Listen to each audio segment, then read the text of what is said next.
السلام علیکم ورحمۃ اللہ وبرکاتہ۔ ان الحمد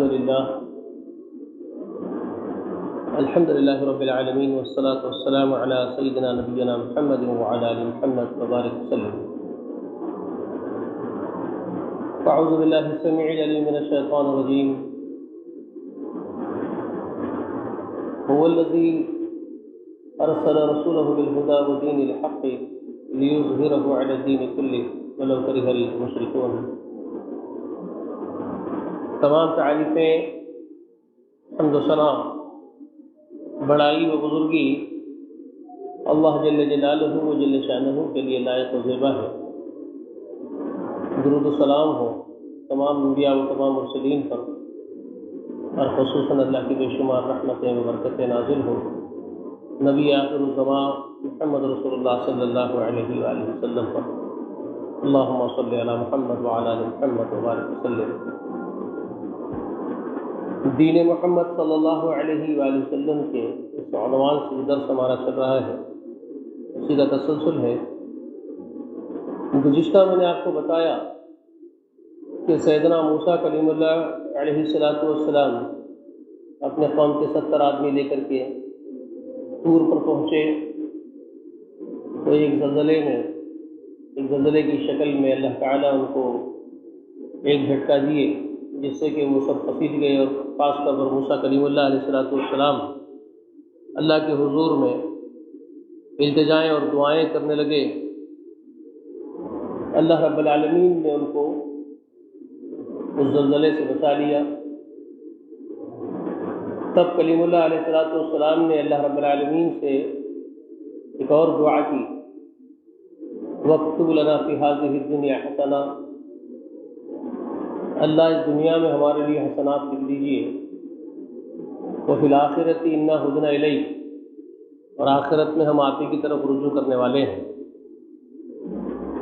یہ آیت نمبر 156 سورۃ الاعراف میں اللہ تعالیٰ نے اسے تذکرہ فرمایا۔ تو کلیم اللہ علیہ السلام کی دعا کا مطلب واضح تھا کہ اللہ میری امت کے لیے دنیا میں حسنات اور آخرت میں بھی بھلائیاں ہو، یہ وہ چاہتے تھے۔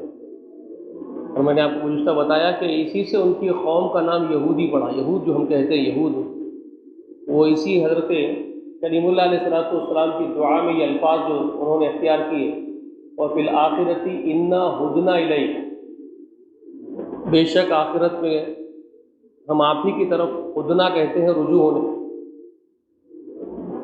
ہم آپ کی طرف ہی رجوع کرنے والے ہیں۔ تو اسی سے اس قوم کا نام رجوع کرنے والی قوم پڑا، یعنی یہود۔ یہود کے معنی ہے اللہ کی طرف رجوع ہونے والی قوم۔ تو کلیم اللہ کے اس جملے سے، کیونکہ وہ انہی کی امت ہے کلیم اللہ علیہ السلام کی، تو ان کے اس جملے سے اس کا نام یہود پڑا۔ اب اس دعا کے بعد اللہ تعالیٰ نے ان پر شرط عائد کی۔ اب میں نے آپ کو گزشتہ بتایا کہ کتنے بڑے مقام کے نبی ہیں یہ، میں نے ان کی فضیلت کے بارے میں گزشتہ آپ کو تفصیل کے ساتھ سمجھا دیا، کتنے بڑے فضیلت والے یہ نبی ہیں، اولو العزم رسولوں میں سے ایک رسول ہیں۔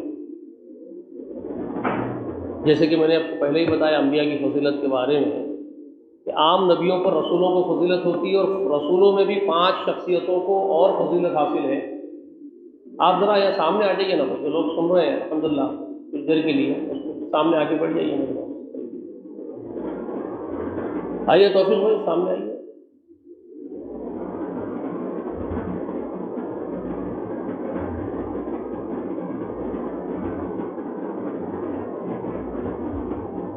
تو یہ ایک بہت بڑے مرتبے والے نبی اللہ ہے موسیٰ علیہ السلام، اللہ کے رسول ہیں۔ جیسے کہ نبیوں میں رسولوں کو فضیلت، اور رسولوں میں 5 رسول ایسے ہیں جن کو سب سے زیادہ فضیلت اللہ نے دی ہے، جن کو اولو العزم کہا جاتا ہے، ان میں سے یہ ایک ہے کلیم اللہ موسیٰ علیہ السلام۔ اب یہ دعا کر رہے ہیں اللہ تعالیٰ سے، اور یہ دعا کیا کر رہے ہیں؟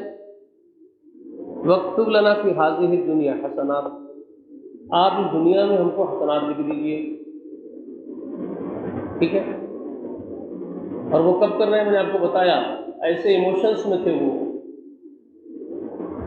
ایک تو زلزلے کا جھٹکا دیکھ کر کے گھبرائے گئے تھے، تو اللہ تعالیٰ سے دعا کی، التجا کیے تھے کہ پروردگار اگر ہلاک کرنا ہی ہوتا، اس کا ذکر گزشتہ میں نے آپ کو کیا جو سورۃ الاعراف کی آیت نمبر 155 میں گزر گیا، تو آپ یہاں آنے سے پہلے ہی مجھے اور ان سب کو ہلاک کر دیتے، مگر یہ چند نادان لوگ ہیں، بے وقوف لوگ ہیں، جنہوں نے یہ حرکت کر دی۔ حرکت کیا تھی؟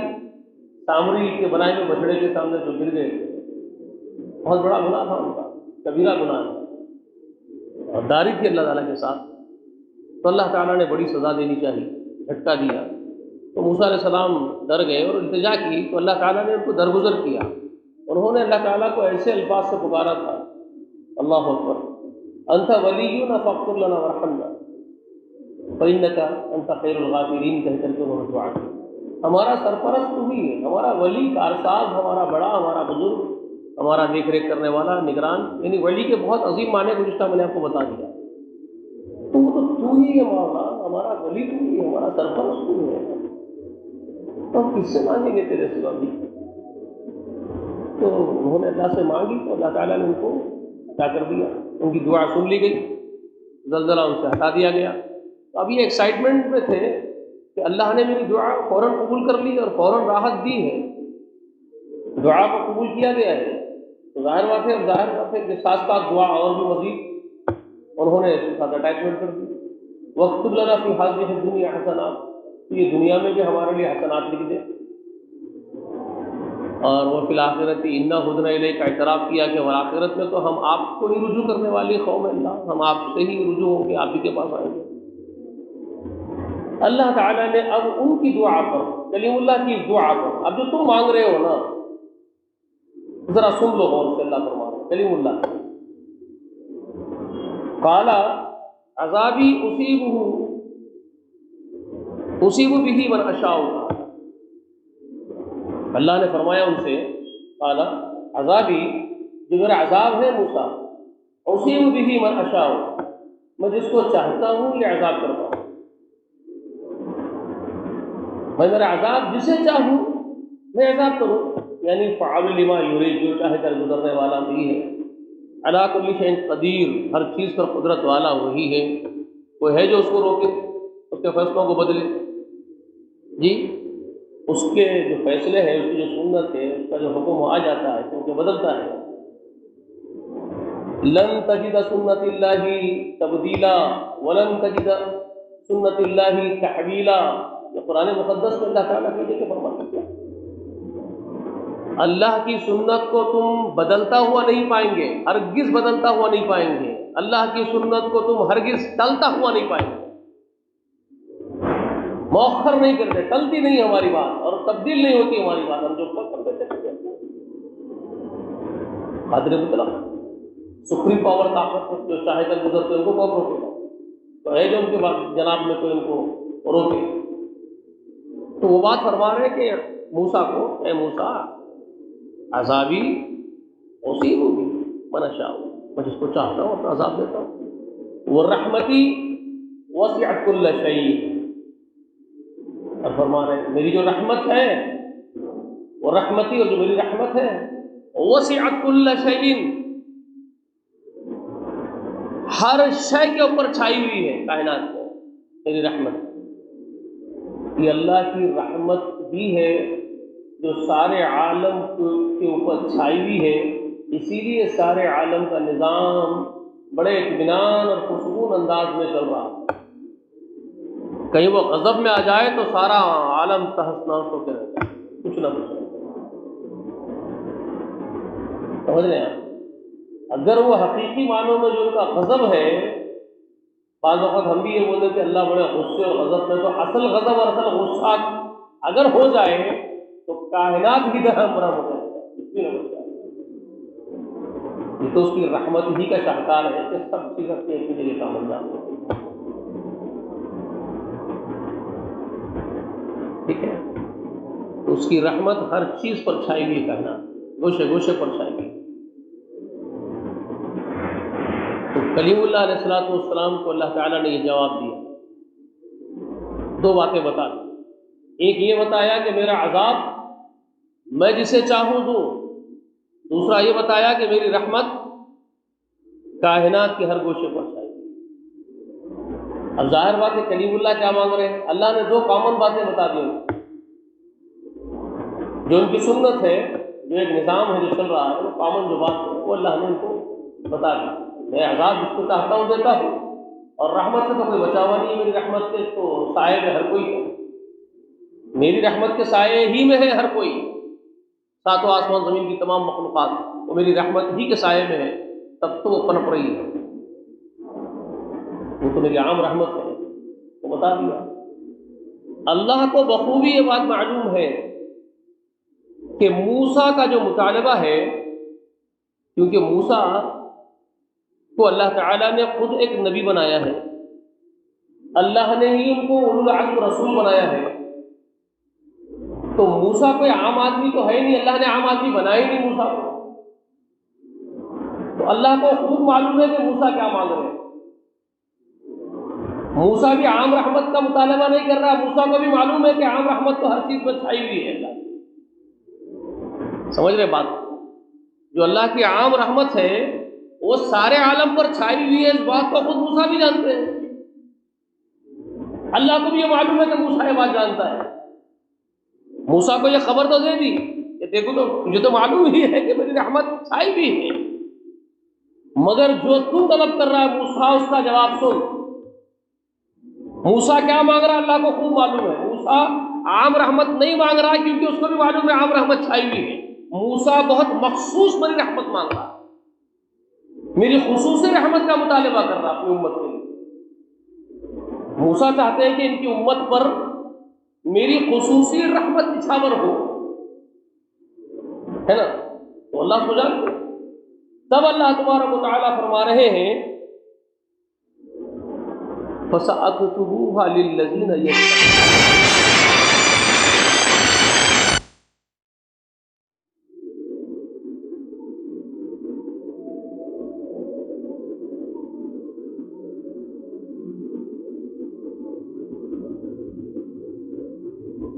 کیا فرما رہے ہیں؟ فَسَأَكْتُبُوهَا لِلَّذِينَ يَتَّقُونَ، بس ان قریب میں یہ خاص رحمت واجب کروں گا، مقدر کروں گا، لکھوں گا ان لوگوں کے لیے موسیٰ جو تقوی والے ہوں، وَيُؤْتُونَ الزَّکَاۃَ، اور زکوٰۃ کے ادا کرنے والے ہوں گے، یعنی پاکیزگی کو پسند کرنے والے ہیں۔ زکوٰۃ دراصل میں کیا ہے؟ زکوٰۃ اصل تزکیے سے ہے، تزکیہ کہتے ہیں پاک ہونے کو۔ قد افلح المؤمنون میں اللہ تعالیٰ نے فرمایا والذین للزکاۃ فاعلون، وہ جو فلاح پانے والے مومنین ہیں، الذین، وہ لوگ، للزکاۃ فاعلون، وہ زکوٰۃ کے فاعلون میں سے ہے۔ فاعل، فاعل کس کو کہتے ہیں؟ فاعلون کا معنی کیا ہے؟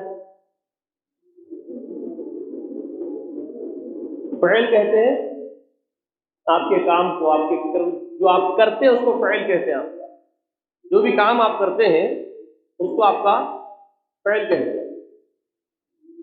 تو زکوٰۃ کے فاعلون ہیں، زکوٰۃ کے فعل والے ہیں، یعنی پریکٹیکلی تزکیہ والے لوگ ہیں۔ اس کا معنی یہ ہے کہ وہ زکوٰۃ کے پریکٹیکلی کر گزرنے والے ہیں، زکوٰۃ کا عمل، زکوٰۃ کا کام۔ مطلب کیا ہے اس کا؟ مومنین یہ ہر اعتبار سے وہ تزکیے کو پسند کرتے ہیں، عقیدے کا تزکیہ، اخلاق کا تزکیہ، خود کی روح کا تزکیہ، خود کے لباس کا تزکیہ، خود کے مال کا تزکیہ، ہر چیز وہ پاک رکھتے ہیں، ہر اعتبار سے پاکیزگی کو پسند کرتے ہیں اور پاکیزگی کو ایڈاپٹ کرتے ہیں۔ وہ ہے للزکاۃ فاعلون، وہ لوگ جو ایڈاپٹ کرتے ہیں ہر وقت پاکیزگی کو، نجاست کو، گندگی کو اوائڈ کرتے ہیں۔ یہ مومنوں کی شان ہے، للزکاۃ فاعلون، تو اپنا مال بھی پاک رکھتے ہیں، جو اللہ نے مقرر کر دیا اس کا حصہ نکال دے کر کے اس کو پاک کر لیتے ہیں۔ تو کلیم اللہ علیہ السلام کو اللہ تبارک و تعالیٰ یہ بات بتا رہے ہیں کہ میں عنقریب فسأکتبوہا، جو تم مانگ رہے ہو موسیٰ، میری خاص رحمت، میں یہ خاص رحمت لکھوں گا ان کے لیے جو تقوی کے عامل، تقوی والے ہوں، تقوی کے عامل ہوں، ٹھیک ہے، اور زکوٰۃ دینے والے ہوں، یؤتون الزکاۃ، اور والذین ہم بآیاتنا یؤمنون، اور وہ ہوں گے جو ہماری آیات پر پورا ایمان رکھتے ہوں۔ یہ بہت خاص بات اللہ نے ان کو بتائی موسیٰ کو، والذین ہم بآیاتنا یؤمنون، وہ ہماری آیات پر پورا ایمان رکھتے ہوں۔ اب اللہ کی جو آیات ہیں وہ صرف تورات میں ہی نہیں ہے نا، تورات کے بعد انجیل بھی ہم ہی اتاریں گے، انجیل کے بعد قرآن بھی ہم ہی اتاریں گے، تورات کی آیات بھی ہماری ہوں گی، انجیل کی آیات بھی ہماری ہوں گی، قرآن کی آیات بھی ہماری ہوں گی۔ تو آپ کی امت کے وہ لوگ بآیاتنا یؤمنون، ان کی یہ صفت ہونی چاہیے جن پر ہم اپنی خصوصی رحمت نچھاور کریں گے، ان کی یہ صفت ہم لازماً دیکھیں گے کہ وہ ہماری آیات کو مانتے ہیں کہ نہیں مانتے۔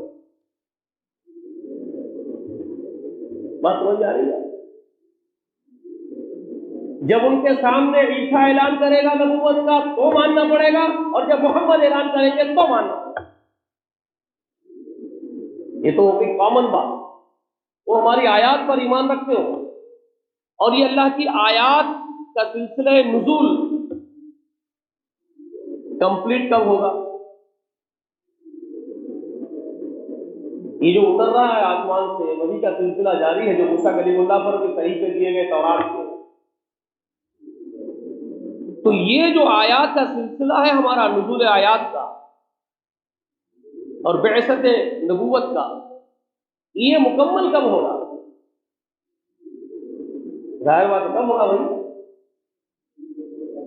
جناب محمد رسول اللہ جب آئیں گے، قرآن جب اترے گا کمپلیٹ کر دیا جائے گا، یہ تقدیر یہی ہے اس کی۔ تو وہیں پر شرط لگائی جا رہی ہے موسیٰ علیہ السلام پر کہ وہ میری کل آیات پر ایمان رکھنا بھی لازم ہوگا۔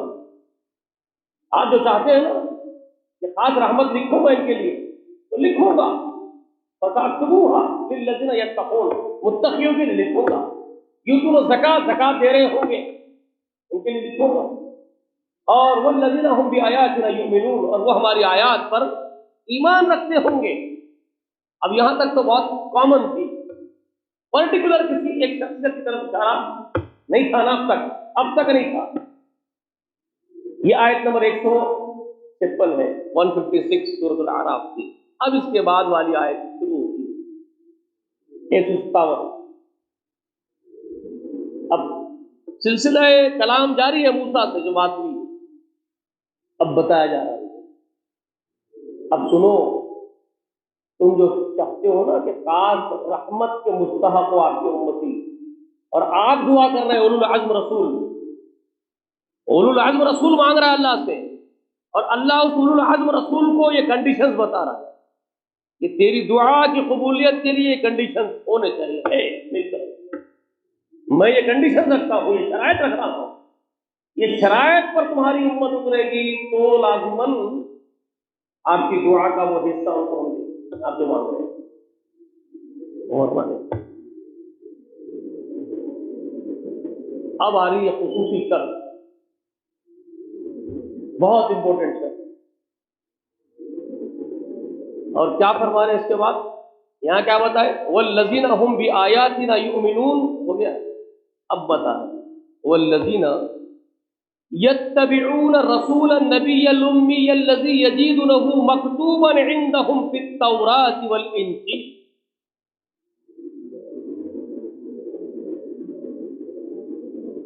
سنو موسیٰ، اللہ فرما رہا ہے موسیٰ سنو، یہ جو تم مانگ رہے ہو خصوصی رحمت، یہ عنقریب لکھی جائے گی ان لوگوں کے لیے الذین یتبعون رسول النبی الامی، نبی الامی الذی یجدونہ مکتوبا عندہم فی التوراۃ والانجیل،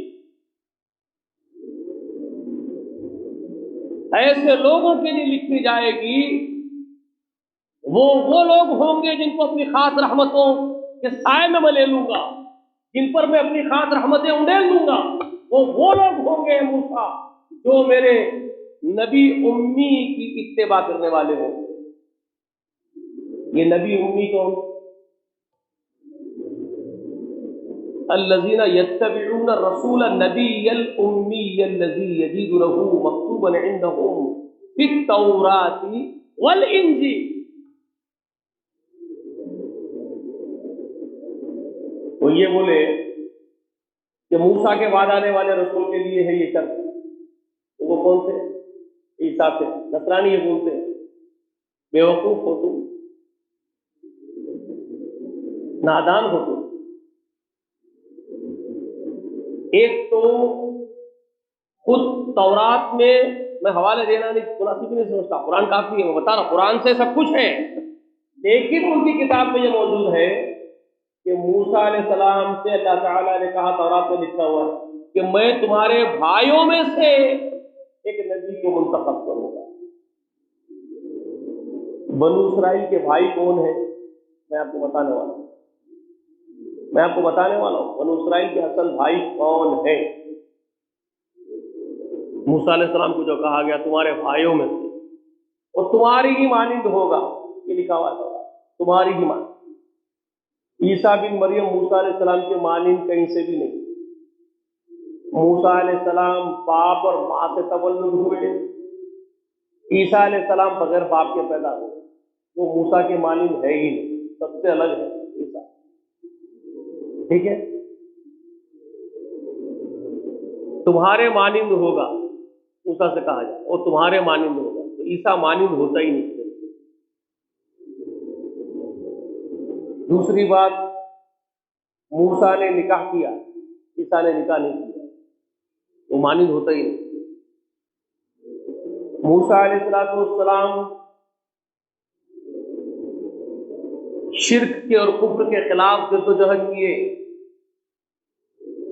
ایک نظام قائم کیا شریعت کا، جس میں چور کی سزا ہاتھ کاٹنا، زانی کی سزا سنسار، قتل کی سزا قتل، ایک مکمل نظام قائم کیا۔ عیسیٰ علیہ السلام نے کوئی نظام قائم نہیں کیا، وہ مانند ہے ہی۔ بات سمجھ آ رہی ہے؟ عیسیٰ علیہ السلام نے کوئی نظام امپلیمنٹ نہیں کیا اپنی جانب، شریعت موسوی پر ہی عمل کرتے تھے۔ موسیٰ علیہ السلام کی شریعت پر ہی وہ عمل تھے، پرٹیکولر ان کی شریعت، جیسے موسیٰ کی پرٹیکولر شریعت تھی، ویسی پرٹیکولر شریعت موسیٰ کے مانند، موسیٰ کے جیسا وہ کام پورا ذمہ داری کے ساتھ امپلیمنٹ کرنے کا کام عیسیٰ بن مریم نے نہیں کیا، محمد رسول اللہ نے کیا۔ تو ہر اعتبار سے محمد رسول اللہ کی موسیٰ کے مانند، اور ان کے بھائیوں میں سے محمد رسول اللہ ہی ہو سکتے ہیں۔ عیسیٰ تو ان کے ہی قوم میں سے ہے، عیسیٰ دوسری قوم میں سے نہیں ہے، بنو اسرائیل میں سے ہی ہے۔ تو موسیٰ علیہ السلام کو جو کہا جا رہا ہے تیرے بھائیوں میں سے منتخب کروں گا، تو موسیٰ کے بھائیوں کی قوم دوسری جو قوم ہے، جو ان کی بھائی قوم ہوتی ہے، وہ دوسری ہے، وہ ان میں سے ہوگا، وہ بنو اسماعیل ہے۔ بنو اسرائیل کی بھائی قوم جو ہے وہ بنو اسماعیل ہے، جو خبر دی جا رہی تھی موسیٰ کو، تیرے بھائیوں میں سے ہوگا، تیرے مانند ہوگا، اس کے منہ میں اپنا کلام رکھوں گا۔ یہ ہر اعتبار سے محمد رسول اللہ ہے۔ اب اور قرآن مجید خود کافی ہے، جو میں کہہ رہا ہوں، ہم کو ادھر ادھر جانے کی ضرورت نہیں ہے۔ تو قرآن مقدس میں جو جملہ آیا ہے وہ بہت امپورٹنٹ ہے، الذی یجدونہ مکتوبا عندہم فی التوراۃ والانجیل۔ وہ جب آئے گا جس کی اتباع کرنی ہے، جس کے لیے میں شرط لگا رہا ہوں، کنڈیشن لگا رہا ہوں، جس کی اتباع کے لیے، وہ جب آئے گا تو اس کی پیروی جو کریں گے لوگ، تو اس کے آنے کی پیشن گوئیاں پہلے سے موجود ہوں گی، اس کے آمد کے لیے پیشن گوئیاں پہلے سے لکھی ہوئی ہوں گی، وہ لکھا ہوا پائیں گے سابقہ دونوں کتابوں میں، اس کے آنے سے پہلے کی دو کتابوں میں۔ تو اس کے آنے کی پہلے کی 2 کتابوں کا نام بھی بتایا. وہ جب آئے گا تو اس کے آنے کی خبریں 2 کتابیں دے رہی ہوں گی زمین پر. تورات میں لکھا ہوا ہوگا، انجیل میں بھی لکھا ہوا ہوگا. انجیل کس پر اتری؟ اگر صرف تورات میں لکھا ہوا ہوگا اس کے آنے کی خبر تو وہ عیسیٰ ہو سکتے تھے، لیکن عیسیٰ نے بھی خبر دی تو اللہ کہہ رہے وہ انجیل میں بھی لکھا ہوگا اس کے آنے کی خبر. تو انجیل میں عیسیٰ بھی کہا ہوگا وہ آنے والا ہے، تو عیسیٰ نہیں ہے پھر وہ. خود عیسیٰ نے انجیل میں کہہ رہا ہے کہ وہ آئے گا تو وہ عیسیٰ نہیں ہے، پھر کون ہے؟ جب وہ عیسیٰ خود کہہ رہے ہیں انجیل میں کہ وہ آئے گا تو وہ ہے کون؟ وہ عیسیٰ تو نہیں ہوئے. خود عیسیٰ کہہ رہے وہ آئے گا. جب خود عیسیٰ کہہ رہے وہ آئے گا تو وہ عیسیٰ تو نہیں. تو عیسیٰ علیہ السلام اگر وہ نہیں ہے تو وہ کون ہے جس کے آنے کی خبر دونوں کتابیں دے رہی ہوں گی؟ تورات میں بھی لکھا ہوا پائیں گے، انجیل میں بھی لکھا ہوا پائیں گے وہ آنے والے. اور یہ سب سے بڑی نشانی جو اللہ نے بیان کی اس رسول کی، رسول نبی الامی، وہ ان پڑھ اور ناخواندہ رسول ہوگا. وہ رسول ان پڑھ ہوگا، پڑھا لکھا نہیں ہوگا. جی پورے دنیا کے لوگ، عرب کے ریگستان کے رہنے والے لوگوں کو، اس پوری قوم کو ہی لقب دے چکے تھے سپریم پاور طاقتیں پوری مل کر کے کہ یہ امی لوگ ہیں. یہ ریگستان میں جو اونٹا والے لوگ ہیں ان کو، ان کی پہچان بن گئی تھی. ان کو لقب دے چکے تھے لوگ کہ یہ جو خطے کے لوگ ہیں، عرب کے خطے کے لوگ، ان کو کیا کہا جاتا تھا؟ امیین کہا جاتا. یہ امیین لوگ ہیں، ان پڑھ لوگوں کا علاقہ ہے. یہاں کے سارے لوگ ان پڑھ اور بڑے بغیر پڑھے لکھے بدوی لوگ ہیں. ان کا لقب تھا امیین.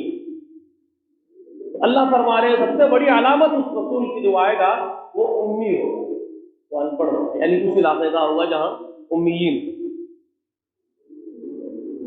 اور وہی بات قرآن مقدس نے خبر دی ہے سورہ جمعہ کے اندر یہودیوں کو، نصرانیوں کو تنبیہ کرتے ہوئے اللہ نے فرمایا ہے اس میں بھی خبر دیتے ہوئے، هو الذی بعث فی الامیین رسولا منہم یتلو علیہم آیاتہ.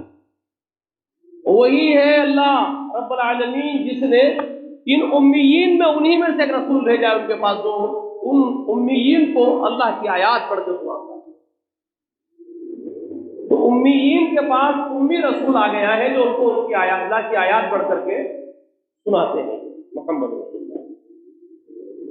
تو یہ امی ان پڑھ رسول امیین میں سے آنے والے یہی ہے. ٹھیک ہے،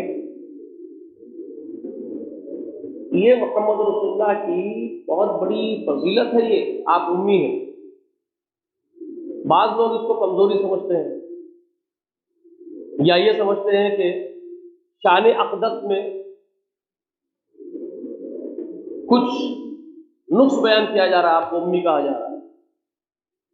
یہ بعض لوگوں کا خیال ہے کہ یہ ہمارے آقا علیہ الصلوۃ والسلام کی شان اقدس میں ایک قسم کی کمی بیان کی جا رہی ہے، ایک نقص بیان کیا جا رہا ہے آپ کا. آپ ان پڑھ ہیں، آپ بے پڑھے لکھے ہیں. تو نادانوں، یہ میرے آقا علیہ الصلوۃ والسلام کی شان میں اضافہ ہے، کمی نہیں ہے. شان اقدس کی برتری ہے، کمتری نہیں. وہ کیسے؟ میں آپ کو بتاتا ہوں.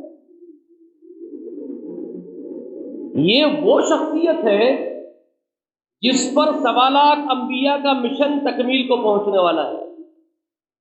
یہ وہ شخصیت ہے روز اول فرشتوں کو جو جواب دیتے ہوئے چپ کرایا گیا تھا. جب فرشتوں نے یہ پوچھا تھا اتجعل فیہا من یفسد فیہا ویسفک الدماء، تو ان کو یہ ڈانٹتے ہوئے اللہ نے چپ کرایا تھا انی اعلم ما لا تعلمون، خبردار جو میں جانتا ہوں وہ تم نہیں جانتے ہو. یہ اللہ تعالیٰ کے اس راز کا شاہکار تھا جو اللہ تعالیٰ کھولنے والے تھے فرشتوں کو.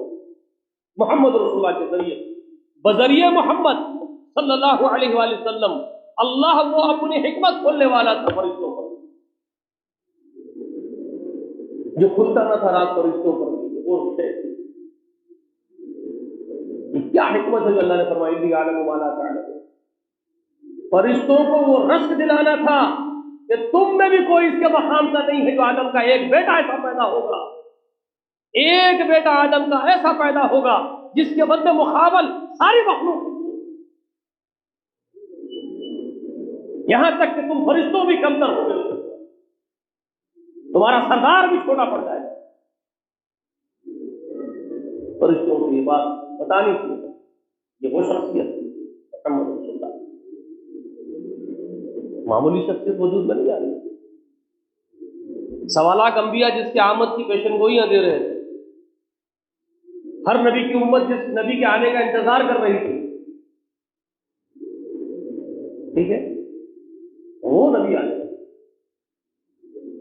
اب وہ نبی اللہ کی مخلوق میں سے کسی کے سامنے اپنے دانے طے کر کے علم حاصل کرنے کے لیے بیٹھ کے علم حاصل کرے گا، تو ذرا مجھے بتاؤ جس کے سامنے بیٹھ کے علم حاصل کیا جاتا ہے درجہ کس کا بڑا ہوتا ہے؟ جی، استاد کا درجہ بڑا ہوتا ہے، سیکھنے والے کا درجہ شاگرد کا ہوتا ہے، شاگرد ہر حیثیت سے چھوٹا درجے کا ہوتا ہے استاد کے مقابلے۔ میں جا کر کے کسی کے سامنے بیٹھ کے علم حاصل کروں تو مجھے علم سکھانے والا کا رتبہ بڑا ہوتا ہے یا میرا بڑا ہوتا ہے؟ جی، جو مجھے سکھائے گا وہ بڑے رتبے والا ہوگا، سیکھنے والا شاگرد ہوگا۔ اب اللہ کی مخلوق میں سے کوئی ایسا ہو جو محمد رسول اللہ کو علم سکھا رہا ہو اور محمد رسول اللہ اس سے علم سیکھ رہے ہو، تو رتبہ کس کا بڑا ہوتا؟ مخلوق میں سے کسی ایک کا جو رسول اللہ کو سکھا رہا ہے وہ بڑا ہو جاتا، رسول اللہ اس کے شاگرد ہو جاتے، تب تو رتبہ آپ کا چھوٹا ہو۔ یہ عظیم حکمت رہی اللہ تبارک و تعالیٰ کی، سب سے بڑی حکمت ہے اللہ کی، بڑی بڑی حکمتوں میں سے ایک حکمت ہے اللہ کہ اللہ نے مخلوق میں سے کسی کے سامنے علم کے حصول کے لیے اپنے حبیب کے دانے طے نہیں کروائے۔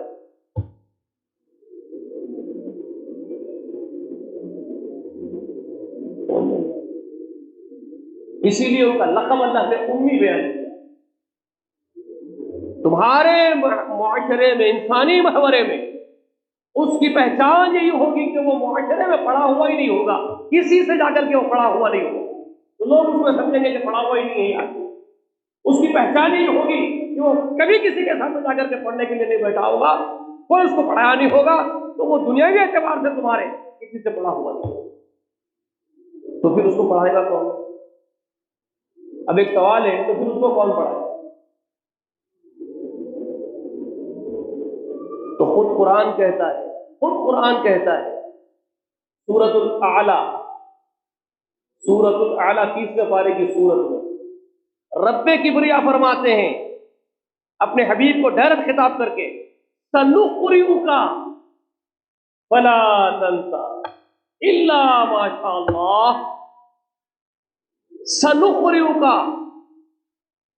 بہت جلد ہے نبی ہم تجھے پڑھائیں گے۔ اللہ وہ عرش کا مالک کہہ رہا ہے، کائنات کل کا بادشاہ خالق و مالک کہہ رہا ہے ہم تجھے پڑھائیں گے، سنقرئک، ہم پڑھائیں گے، فلا تنسا، پھر تو کبھی نہیں بھولے گا میرے حبیب، یعنی ہم ایسا علم تجھے دیں گے پھر کوئی کوتاہی اس علم میں نہیں ہوگی، کوئی نقص اس علم میں نہیں ہوگا، تو کبھی نہیں بھولے گا، الا ماشاء اللہ، ہاں مگر جو اللہ تجھ سے بلانا چاہے وہ اللہ بلائے گا، اللہ یاد کرے گا، تو اللہ کے سپرد ہوگا، اللہ کی نگرانی میں ہوگا، تیرا استاد اللہ ہوگا، تو اللہ کا شاگرد، مخلوق میں سے کوئی اس درجے کا نہیں ہوگا جو تیرا استاد ہوگا۔ یہ عظیم حکمت ہے، سنقرئک فلا تنسى۔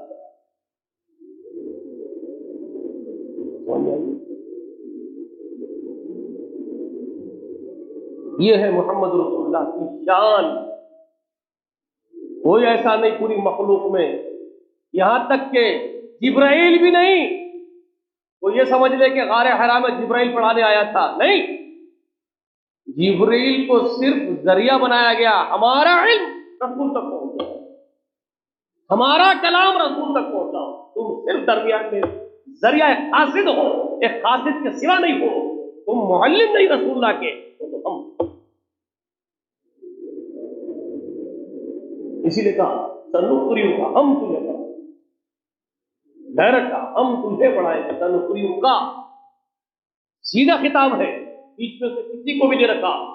واسطے سے بات نہیں کیا کہ اس کو کہہ دو، رسول سے کہہ دو کہ ہم اس کو پڑھائیں گے.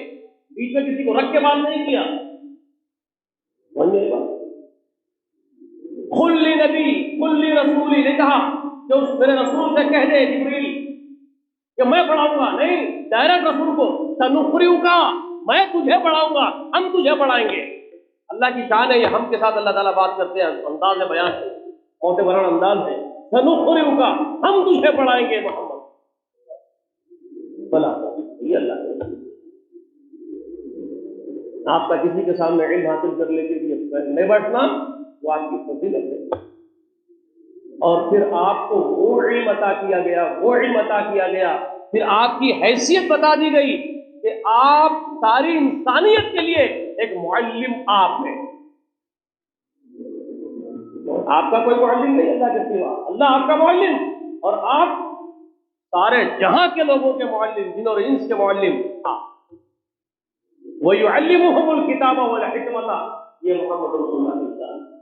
یہ محمد ہے جو کتاب کی معلم اور حکمت کے معلم. یہ سمجھ رہے بات؟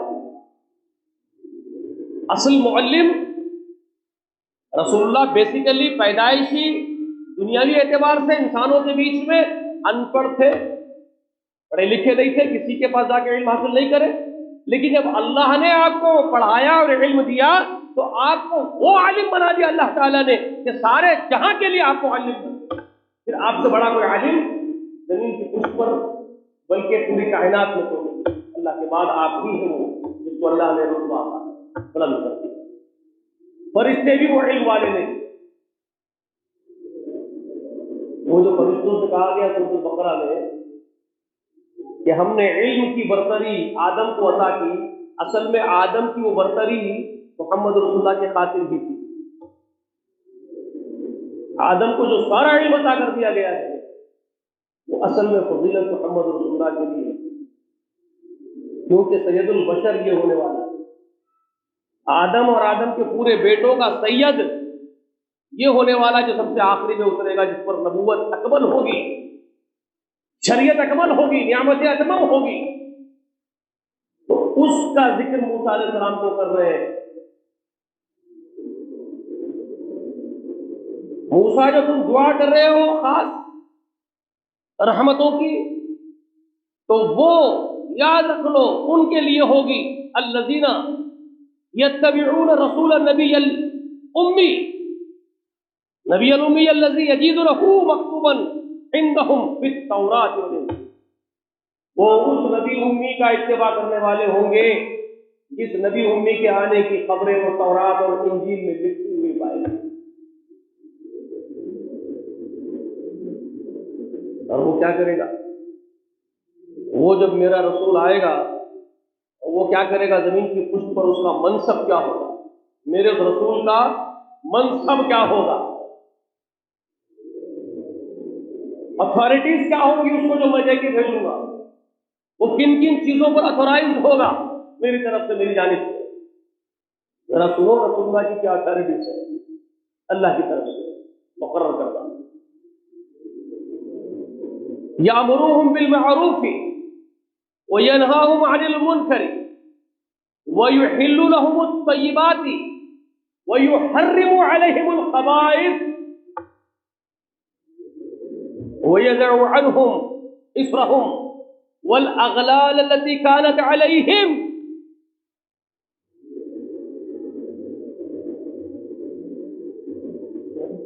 فالذین آمنوا به وعزروه ونصروه واتبعوا النور الذي انزل معه اولئک هم المفلحون. یہ فرما رہے ہیں سورہ اعراف کی آیت نمبر 157. کیا فرما رہے ہیں کہ وہ جو امیین میں سے میرا رسول آئے گا جس کی یہ اتباع کر رہے ہوں گے، جو میری رحمت کے مستحق بنیں گے، تو وہ جو میرا نبی آئے گا تو ان کو نیکیوں کا حکم دے گا، برائیوں سے روکے گا، وہ پاکیزہ چیزوں کو ان کے اوپر حلال کرے گا میرا نبی، اور خبیث اور گندی نجس چیزوں کو ان پر سے حرام کرے گا. حلال اور حرام کے اندر اللہ تعالیٰ اس کو اتھارٹیز دے گا، اختیارات دے گا کہ وہ اللہ کے اذن سے، اللہ کے حکم سے حلال و حرام کو نافذ کرے. حلال کیا ہے اور حرام کیا ہے یہ بیان کرنے کا منصب محمد کا ہوگا جو امیین میں سے نبی آئے. وہ جس کو پاک کہہ دے وہ پاک ہوگا، وہ جس کو حرام کہہ دے وہ حرام ہوگا. اس کے بعد آپ کے لوگوں کو یہ پرمیشن نہیں ہوگا کہ یہ اپنی طرف سے یہ کہتے بیٹھے کہ ہماری شریعت میں تو یہ حلال نہیں تھا، ہمارے پاس تو یہ حلال ہے یہ حرام ہے. اگر یہ بولتے بیٹھ گئے تمہارے لوگ تو میری رحمت کے امیدوار مت رہو.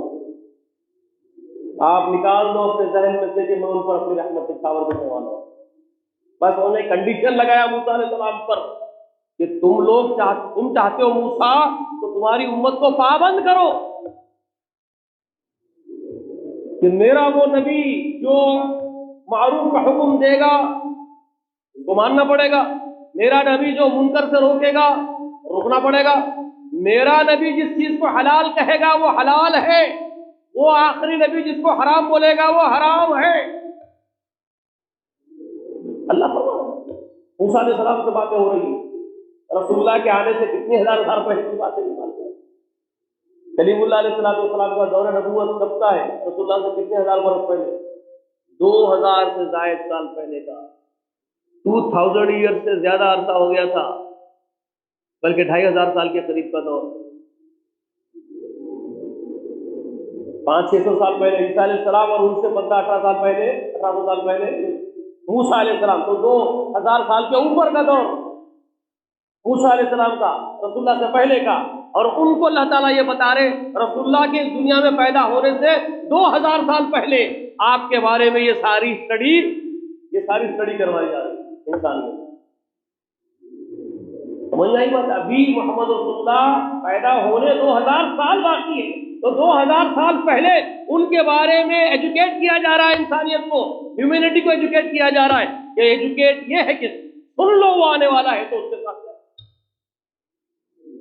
اتنی بڑی شخصیت ہوگی، ذرا سمجھ لو بھائی، اندازہ لگا لو ذرا رسول اللہ صلی اللہ علیہ وسلم کی عظمت اور فضیلت کا.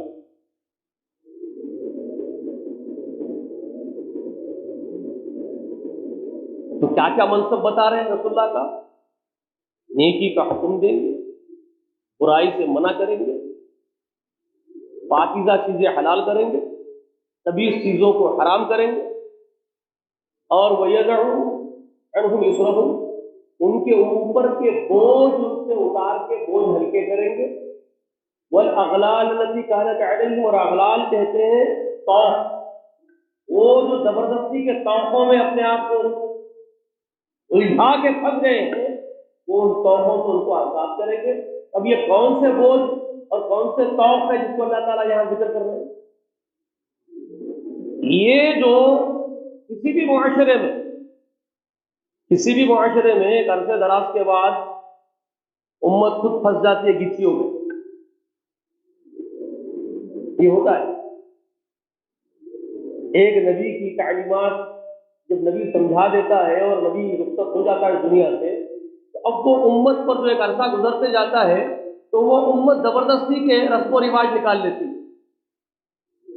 خود ساختہ رسم و رواج میں پھنس جاتے ہیں خود ہی، اور غیر ضروری پابندیوں کے بیڑیاں اپنے گلے میں ڈال لیتے ہیں. بیجا بیڑیاں توقع ڈال لیتے اپنے طرف سہولت کرے جاتے پھنس کے نکل لیتے.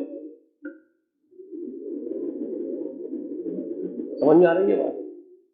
اور بدقسمتی سے محمد رسول اللہ کے رخصت ہونے کے بعد اس امت میں بھی یہی رسم و رواج اور یہی بیڑیاں آ گئے. سمجھ میں آئی بات؟ مثال دو سمجھ میں آ جاتی. جوڑے کی رسم کے بغیر شادی نہیں ہوتی بھائی. تو بولنے کی بات ہے کہاں ہوتی؟ یہ بیڑی کون ڈال لیے؟ ایک مثال دینا، ایگزامپل سمجھ میں آنا ہے. ڈیمو دینا پڑتا نا لوگوں کو جب سمجھ میں آتی بات.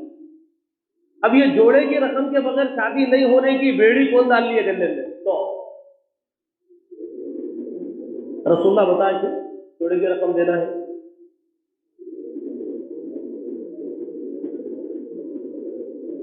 ہندوستان میں رہے، یہاں کا کلچر دیکھے، یہاں کے کلچر کی بیڑیاں اپنے اندر ڈال لیے، بڑے اچھے طریقے سے کنیا دان کی بیڑیاں اپنے اندر ڈال لیے. دہیج کی پرتھا وہاں سے آئی، یہاں لے لیے، اڈاپٹ کر لیے، پھنس گئے. اب نکل نہیں سک رہے، اب نہیں نکل سک رہے. پکار رہے بچیاں بوڑھے ہو رہے جہیز نہ کھولو، نکل سک رہے. اب کون نبی آئے گا تم کو چھڑانے کے لیے؟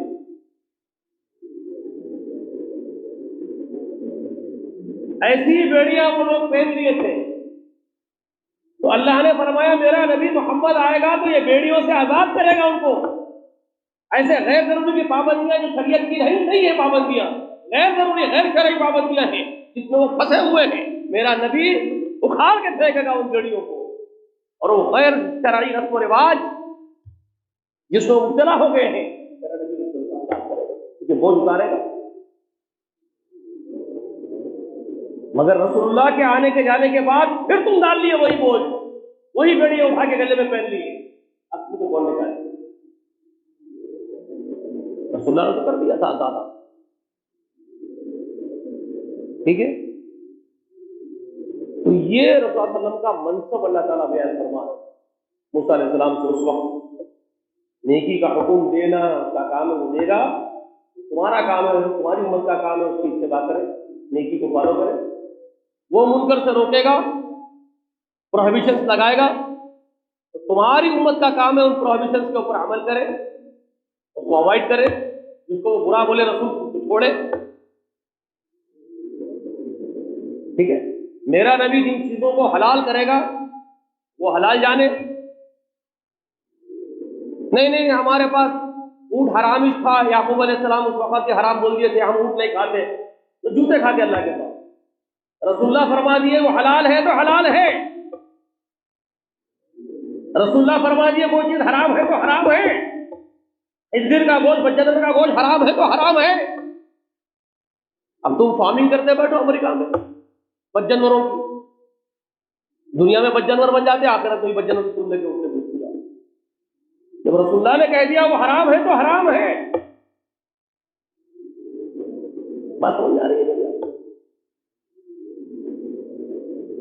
پورا یورپ بد جانور کھاتے پھر رہا ہے اور نسبت کر رہے ہیں عیسیٰ علیہ السلام کی طرف، بنو اسرائیل کے ہونے کا دعویٰ،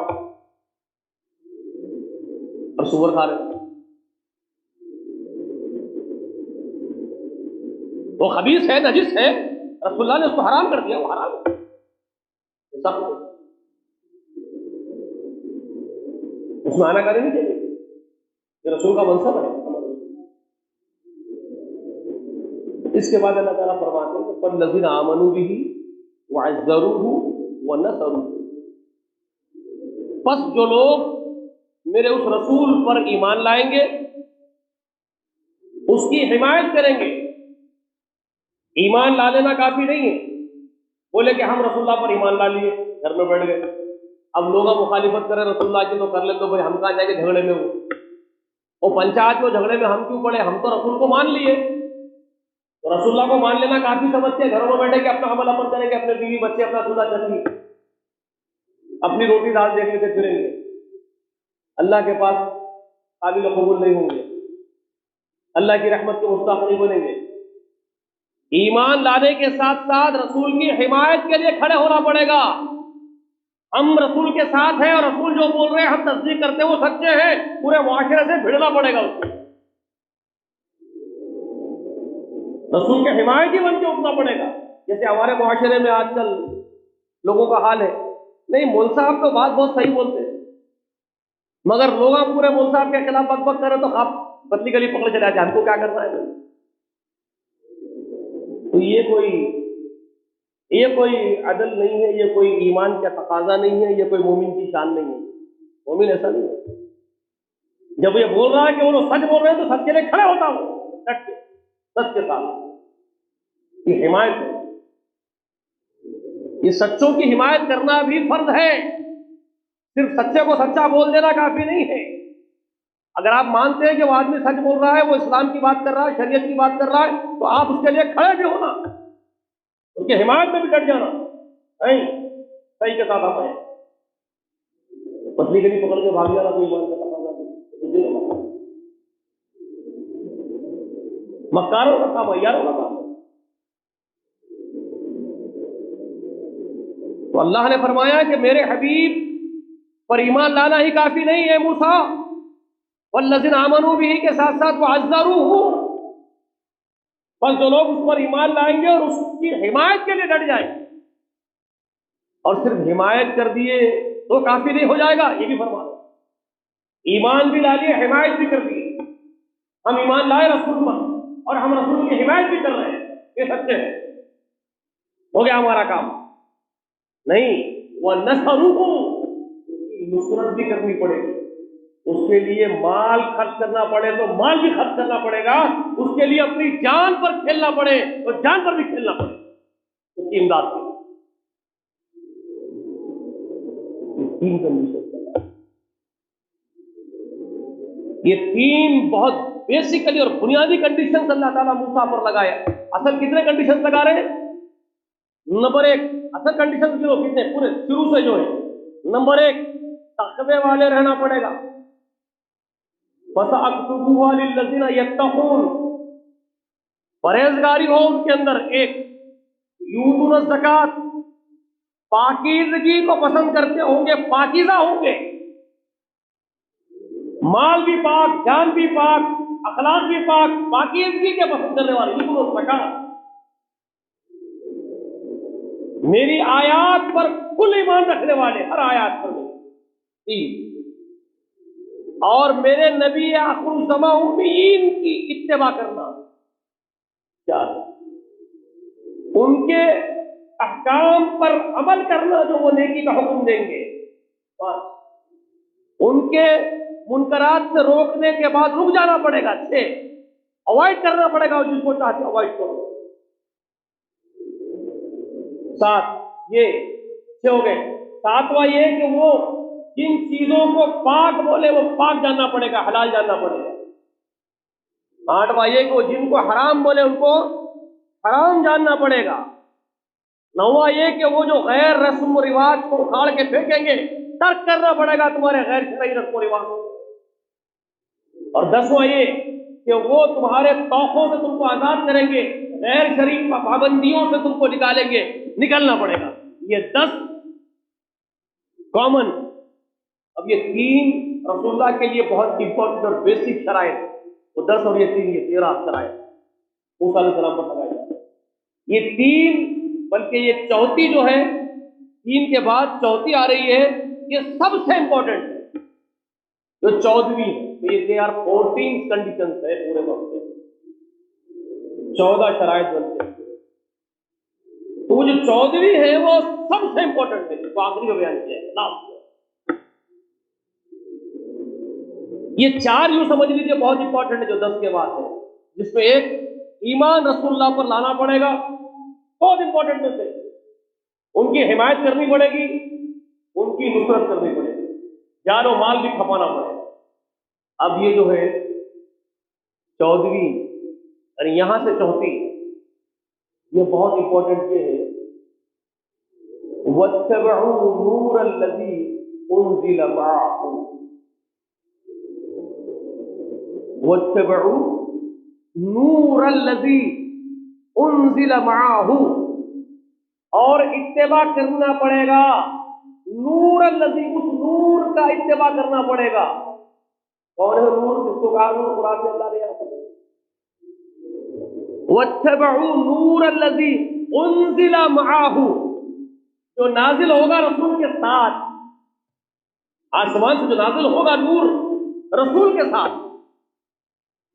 قرآن، اس قرآن کی مکمل اتباع کرنی پڑے گی، اس کے ہر حکم کی تابعداری، اس کے ہر قانون کو امپلیمنٹ کرنا پڑے گا، اپنی ذات پر، اپنے معاشرے میں، اپنے گھر پر، اپنے بستیوں میں، اپنی زمین پر۔ واتبعوا نور الذی انزل معہ، مکمل اتباع کرنا پڑے گا میری اس روشنی کی، میرے اس نور کی، نور ہدایت قرآن کی جو اس کے ساتھ نازل ہوگا۔ اولئک هم المفلحون، اللہ فرمائے وہی لوگ ہیں جو کامیاب ہوں گے۔ موسیٰ، اب یہ پوری بات موسیٰ علیہ السلام سے ہو رہی تھی، اس لیے میں آخری میں آپ کو اس کے مفہوم کے لیے سمجھا دے رہا ہوں کہ بات موسیٰ سے ہو رہی، سمجھ گئی بات؟ اولئک هم المفلحون، وہی ہوں گے کامیاب لوگ۔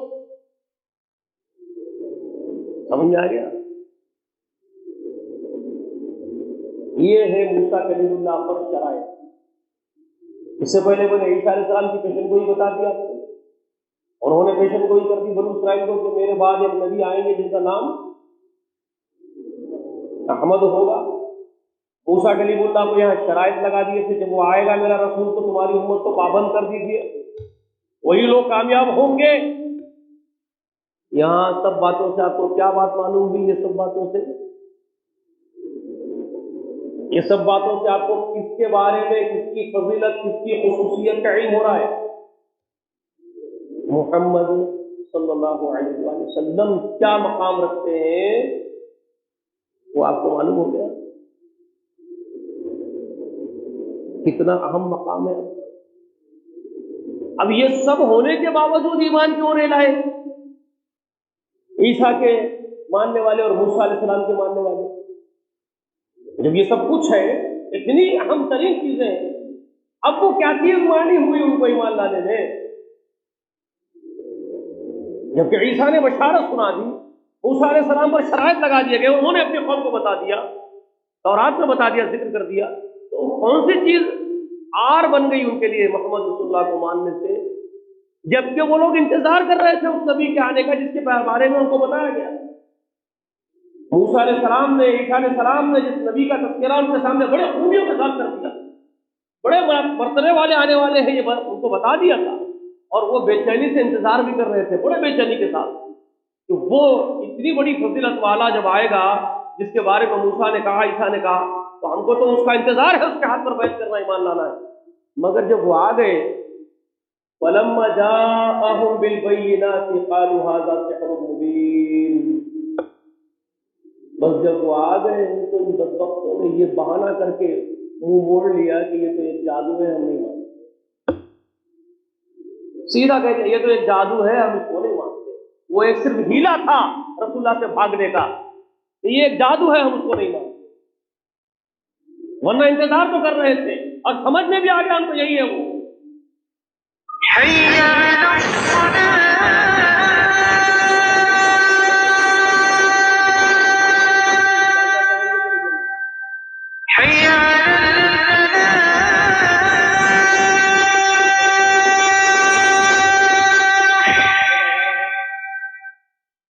وہ کیا رہا ہے معلوم ہے؟ ایک درس میں ایک آ رہا ہے، 10 میں غائب ہو جا رہا ہے، کبھی 4 آ رہے ہیں، کبھی 10 12 15 دکھ رہے ہیں، کبھی 20 25 دکھ رہے ہیں، پھر کبھی 2 4 دکھ رہے ہیں۔ تو یہ عجیب و غریب کیفیت ہے لوگوں کی، جس سے معلوم ہو رہا ہے کہ کچھ دلچسپی تو ہے نہیں۔ وقت ملا آ گئے، وقت نہیں ملا اللہ اللہ خیر سب، اللہ کے لیے تو وقت نکالنا پڑتا ہے، وقت ملا تو آ گئے نہیں، وقت نکال کے آنا پڑتا، اور تھوڑی کوشش بھی کرنا پڑتا لوگوں کو لانے کی، انشاءاللہ کریں گے کوشش۔ سبحانک اللہم وبحمدک، نشہد ان لا الہ الا انت، نستغفرک ونتوب الیک۔ السلام علیکم ورحمۃ اللہ وبرکاتہ۔